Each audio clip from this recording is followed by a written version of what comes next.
Buongiorno a tutti amici di Angolo Nerazzurro, bentornati sul canale, buona domenica a tutti. Inter Como finisce 4-0, andiamo a vedere anche come Chivu ha distrutto tatticamente Cesc Fabregas, perché è stato un Inter che ha interpretato la partita in modo semplicemente perfetto e alla fine il risultato finale rispecchia non tanto il dominio inteso come gioco, perché poi è stato anche un Como che ci ha provato a rispettare i suoi principi, ma è stato un dominio dal punto di vista tattico. Andiamo naturalmente con ordine, come al solito vi ricordo anche un bel like e l'iscrizione al canale, due semplici click che però aiutano tantissimo il canale stesso. È stato un Inter che ha saputo interpretare benissimo la partita e che è riuscita a far male al Como come praticamente non era mai riuscito nessuno in questo campionato. Basti pensare che il Como di Cesc Fabregas aveva subito 7 gol nelle prime 13 partite e a San Siro invece ne subisce ben 4, più della metà di quelli che aveva subito nelle restanti partite. Ma come l'Inter è arrivata a questo risultato finale, andiamo a vederlo anche con l'ausilio della lavagna tattica. Ecco, abbiamo ritrovato tanti aspetti analizzati nel pre-partita di ieri. Abbiamo ritrovato, ecco, il modo in cui pressava il Como, come l'Inter poteva eludere questo pressing del Como e soprattutto, ecco, i punti deboli della squadra di Cesc Fabregas, la profondità e un gioco uomo su uomo che può essere un'arma a doppio taglio. Iniziamo innanzitutto da come l'Inter ha praticamente interpretato la partita. Ecco, è stato un Inter che ha saputo gestire diversi momenti. È partita fortissima nei primi 20 minuti. L'Inter ha creato occasioni da gol e ha messo praticamente sotto il Como. Poi ha saputo gestire il ritorno della squadra di Cesc Fabregas, concedere poche occasioni da gol, ripartire e far male, ecco, con le transizioni. In questo, come vediamo dalla timeline, non è stato un Inter che ha dominato 90 minuti, che però ha saputo colpire nei momenti decisivi del match. Torniamo, come detto, alla lavagna tattica e partiamo subito dal primo aspetto. Il Como, come avevamo analizzato nel pre-partita, andava a pressare uomo su uomo, quindi 3 attaccanti che andavano sui 3 difensori dell'Inter, i 2 centrocampisti che prendevano le 2 mezzali, Nico Paz su Çalhanoğlu, i terzini che andavano sui quinti dell'Inter. E questo comportava che il Como comunque aveva una difesa molto alta e che Nico Paz andava a schermare Çalhanoğlu, un Çalhanoğlu che, come avevamo detto anche ieri, si abbassava nella difesa a 4 e quindi la costruzione dell'Inter diventava stabilmente a 4. Naturalmente Nico Paz, che aveva come riferimento Çalhanoğlu, andava comunque a pressare il turco anche quando andava tra i difensori, quindi l'Inter come ne usciva? Abbassando le 2 mezzali, e questo portava comunque ad avanzare anche i centrocampisti del Como, scoprire la parte centrale e avere spazio poi per servire le punte. Ci sono 2 aspetti: il 2 contro 2 che si andava a creare in questa zona di campo, quindi con i 2 attaccanti dell'Inter contro i 2 difensori del Como, atteggiamento come al solito molto coraggioso della squadra di Cesc Fabregas, e soprattutto lo spazio che si creava in queste zone di campo, quindi alle spalle dei 2 terzini che, seguendo i quinti dell'Inter, molto spesso si trovavano in posizione ancora più alta. Praticamente l'Inter si trovava ad attaccare in questo modo. E anche se vediamo il primo gol che è arrivato dell'Inter, c'è stato un Lautaro che va incontro al pallone, scarica e poi va ad attaccare l'area avversaria.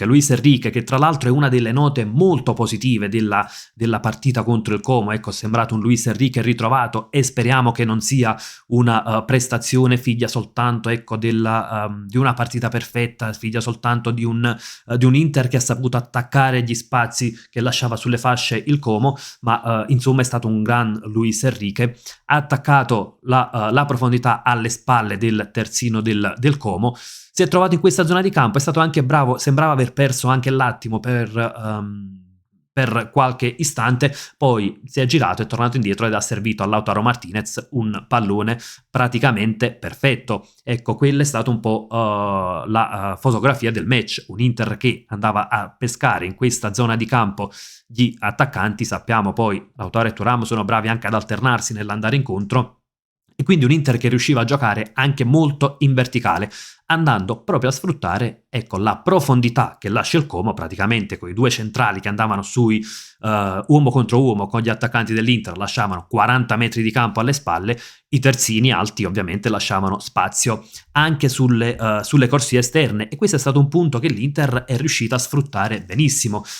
È stata poi un Inter, come dicevamo, che è riuscita anche a gestire i diversi momenti del match, perché è stato un Inter che per alcuni tratti, soprattutto nel primo tempo, andava anche ad un pressing aggressivo, un pressing quasi posizionale, ecco, perché non lasciava scoperte delle zone, si scambiavano anche l'avversario da seguire. È stato un Inter, ecco, che ha giocato anche un calcio posizionale nel primo tempo, insomma un calcio posizionale, in alcuni tratti c'erano principi del calcio relazionale, quindi però ecco il tipo di pressing spesso si scambiava anche l'uomo da seguire, e quindi l'Inter poi si è trovata a non scoprire zone di campo, a riuscire ad alzare il pressing e tante volte ecco anche a recuperare palla alta.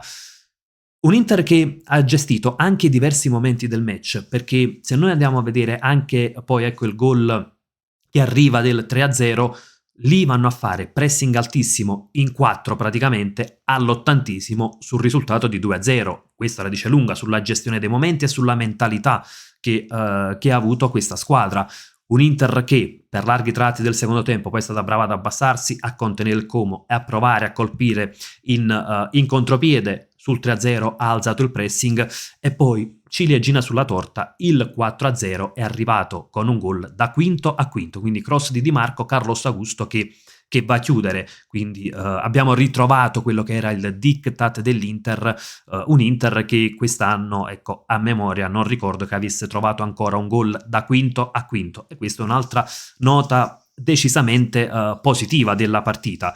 Torniamo alla prestazione, ecco, dei singoli. C'è stato un Luis Enrique che ha brillato per larghi tratti del match, perché aveva spazio da attaccare alle spalle di Valle, quindi ha fatto l'assist per Lautaro, ha sfiorato un secondo assist quando poi Lautaro ha tirato centrale, Butez è riuscito a parare.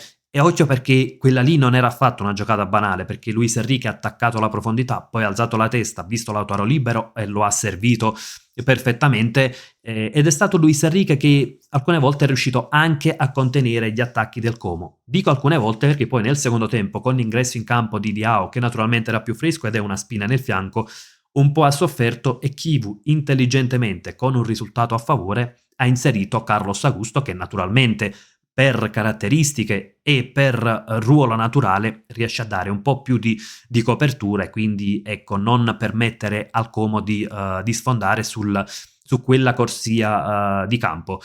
Grande partita anche quella di Çalhanoğlu, abbiamo visto come si abbassava, ma è stato anche un Çalhanoğlu bravo quando si trattava di pressare, di recuperare dei palloni, quindi fantastica la sua partita, così come quella di Barella quando l'Inter va a pressare alto in occasione del terzo gol, recupera palla, poi di tacco va a servire Lautaro Martinez, quindi anzi era Di Marco, ecco, se non vado errato, che ha servito in quell'occasione, però insomma è stato un Inter dove davvero hanno brillato praticamente tutti, e che ha dimostrato di saper gestire anche un match difficile. Ecco, tante volte avevamo detto l'Inter ha difficoltà nei big match, è un Inter che fa fatica quando incontra le squadre più forti, che fa fatica quando si alza il livello.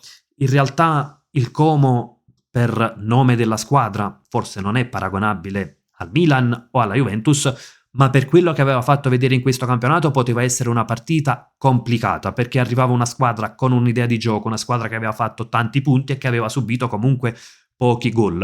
E invece l'Inter l'ha dimostrata dal punto di vista tattico prima di tutto, e poi per qualità dei singoli, che quando gira, ecco, quando l'Inter riesce ad alzare il suo livello di gioco, è davvero probabilmente ancora la squadra più forte in Italia. E sulla partita di ieri vanno fatti tanti applausi a Christian Chivu, che ha preparato benissimo la partita, è riuscito a sfruttare tutti i punti deboli del Como di Fabregas, e poi ecco ha portato a casa una vittoria roboante, vittoria che è importante innanzitutto per la classifica. Ovviamente saremo tranquilli sul divano a godere di Napoli-Juventus e quindi dove sicuramente recupereremo dei punti. Si spera sul Napoli, potrebbe essere solo sulla Juventus, ma insomma è un bel segnale a campionato, mettere anche pressione. Poi ci sarà Torino-Milan, ma soprattutto prima di Inter-Liverpool, che è una partita decisiva anche per il passaggio del turno in Champions League, l'Inter si presenta con un bellissimo 4-0, una prova di forza e una grande risposta anche a chi diceva che quando si alzava il livello dell'avversario l'Inter andava in difficoltà. Ecco, il Como è una squadra che quest'anno ha messo in difficoltà molti avversari, ne sa qualcosa il Napoli che è uscito soltanto con uno 0-0 casalingo, quindi davvero ben venga questa Inter che man mano cresce soprattutto ecco, per mentalità, per la gestione dei momenti della partita, per alternare un pressing alto, un baricentro un po' più basso, per saper quando alzare il ritmo, quando invece abbassarlo, quando giocare un tantino più di ripartenza. Insomma, è stato un Inter dove davvero si fa fatica a trovare qualcosa di negativo. Se proprio vogliamo trovare un neo nella prestazione dell'Inter, c'è un Sommer che continua a non dare sicurezze e purtroppo anche contro il Como c'è stata un'uscita decisamente sbagliata, decisamente a vuoto, che fortunatamente non ha portato conseguenze e quindi può passare un tantino più in sordina. Ecco, proprio a voler trovare un neo in quella che è stata la prestazione di una grandissima Inter. Ragazzi, fatemi sapere anche la vostra nei commenti. Secondo voi qual è stato il calciatore più interessante della partita? Come giudicate questa Inter? Soprattutto, ecco, se questo 4-0 è anche un bel segnale al campionato. Insomma, come al solito, sfruttiamo la sezione apposita anche per confrontarci. Come sempre, invece, io vi saluto con un gran bel Forza Inter!